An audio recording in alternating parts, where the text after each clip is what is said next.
بالنسبة لفريق إلمي من كازاخستان في حراسة المرمى فادير، خط الدفاع جاليسكو، باسكو، بوريس أورليو، خط الوسط أناتولي، واكيد، أوليج، سيرجي، خط المقدمة أندريو وكليماو.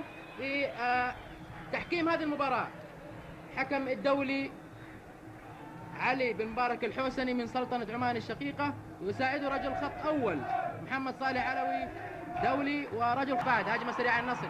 يلا يا ناصر، ماشي ناصر، هيلعب لماجد، ينقطع على طول من جاليسكو، هجمة النصر ما زالت، ماجد، خطأ للنصر، أورليو في رقابة الماجد تلعب وتوصل بالمرمى وبالقائم ماجد، القائم ماجد بشماله وبينقذ هدف للنصر.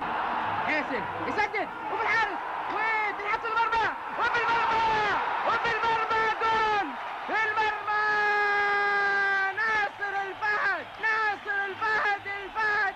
الفهد يحط الهدف الاول للنصر، جول في المرمى.